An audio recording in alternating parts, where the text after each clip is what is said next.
Shalom, Mama Inang, selamat pagi. Kita akan disapa oleh firman Tuhan hari ini yang tertulis dalam kitab Roma, pasal 11 ayat 29. Saya akan membacakannya di dalam Alkitab terjemahan baru yang kedua, demikian bunyinya. Sebab Allah tidak menyesali karunia-karunia dan panggilannya.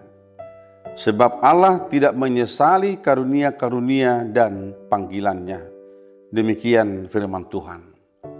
Mungkin ada baiknya kalau kita membaca firman ini secara keseluruhan dari pasal 11 ini yang berbicara tentang sisa-sisa Israel yang bertumbuh menjadi umat Allah.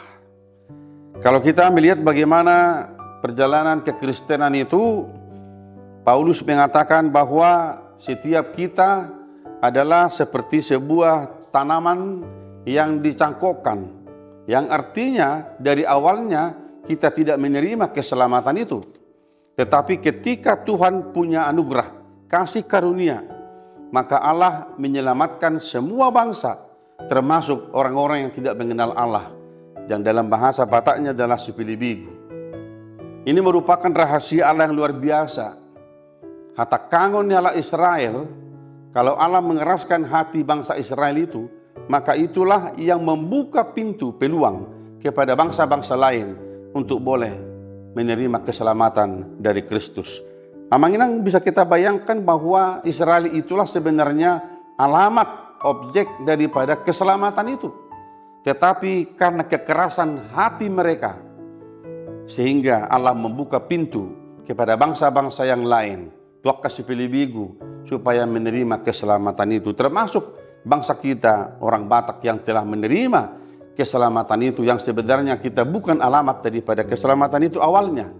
Tetapi Tuhan yang Maha Baik itu membuka pintu seluas-luasnya, selebar-lebarnya bagi semua orang yang menerima Dia menjadi juru selamatnya. Tuhan berikan keselamatan itu.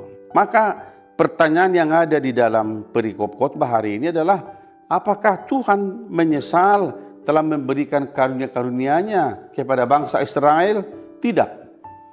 Dia berkata bahwa Allah tidak menyesali karunia-karunia dan panggilannya, sama seperti kamu dulu tidak taat kepada Allah tetapi sekarang beroleh belas kasihan oleh karena ketidaktaatan mereka. Amangina, mari lihat kata kuncinya.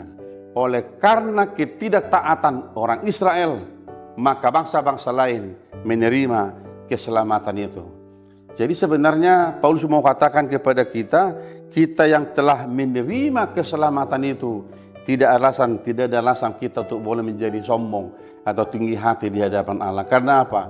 Karena kita adalah orang-orang yang telah diselamatkan oleh karena pintu yang dibukakan, karena ketidaktaatan bangsa Israel itu. Lalu dia sampai kepada sebuah kesimpulan yang luar biasa dalam ayat 33, dia berkata begini, alangkah dalamnya kekayaan, hikmat dan pengetahuan Allah, sungguh tak terselidiki keputusan-keputusannya dan sungguh tak terselami jalan-jalannya. Luar biasa bagaimana Allah memberikan keselamatan kepada orang-orang yang tidak mengenal Allah dulunya, kepada bangsa-bangsa kafir dulunya. Oleh karena Allah punya hikmat yang luar biasa yang melampaui akal pikiran manusia.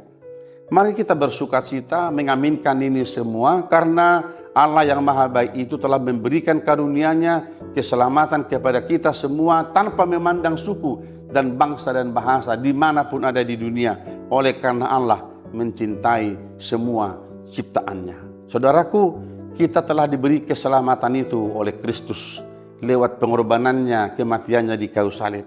Apa tugas kita hari ini adalah bagaimana kita mengerjakan keselamatan kita, panggilan itu untuk boleh tetap setia melangkah di dalam Tuhan dan melakukan segala apa yang baik dalam kehidupan kita selama kita ada di dunia ini. Mari kita tunjukkan hidup kita orang-orang yang terberkati. Mari kita nyatakan kehidupan kita orang-orang yang telah menerima keselamatan, sehingga hidup kita di dunia adalah hidup yang menjadi berkat bagi orang lain dan menjadi kemuliaan bagi Tuhan kita Yesus Kristus.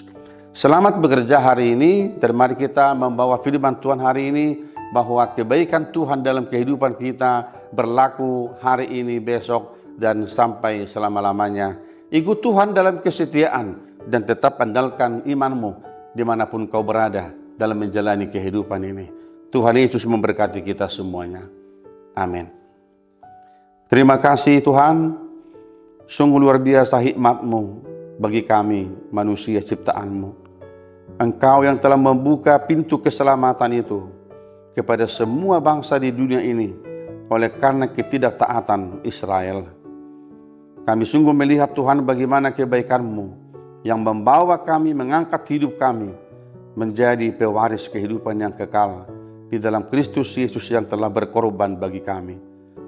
Mari tolong kami Bapa, supaya kami boleh menyatakan hidup kami di dunia ini sebagai umat, sebagai pribadi, sebagai keluarga yang telah Engkau berkati, yang telah Engkau berikan keselamatan di dalam Yesus Kristus Tuhan kami.